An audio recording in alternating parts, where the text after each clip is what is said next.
যে আমরা 2026-এর vote boycott করলাম, দেখবেন সব বেটা তখন এসে আপনাদের কাছে হাঁটু গেড়ে বসবে।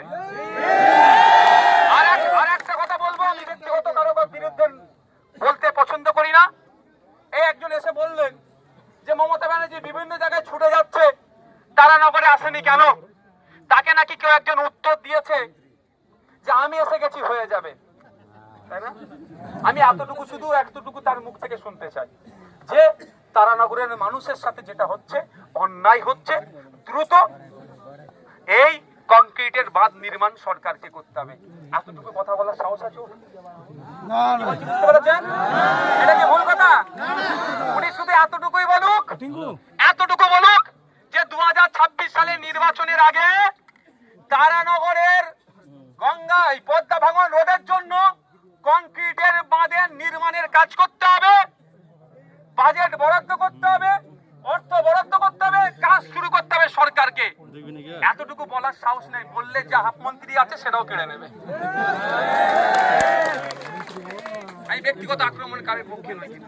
আর যে একজন আছে অপদার্থ, হজ কমিটিতে ঢুকে বসে আছে, জানি না আগামী দিনে তথ্য দেব, তাও বলে যাই এবারে হজে গিয়েছে কত হাজি জানেন? কম বেশি টোটাল পশ্চিম বাংলার কলকাতা দিয়ে গিয়েছে 8,000-এর কাছাকাছি। 50,000 চায়ের কাপ দেখিয়েছে। কি বুঝতে পেরেছেন তো?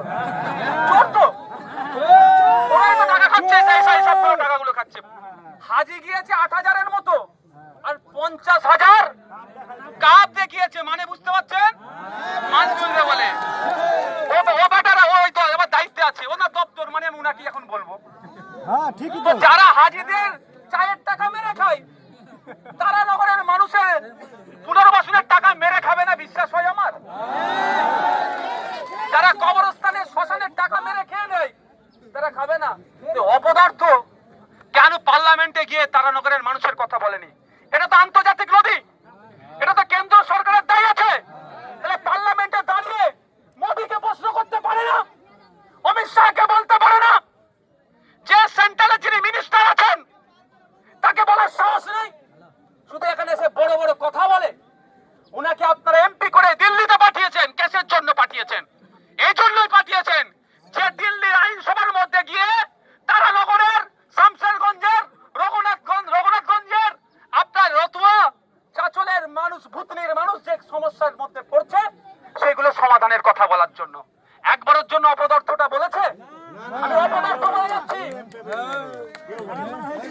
বলে যাচ্ছি, আমার বলবেন যে কথা বলে গিয়েছে।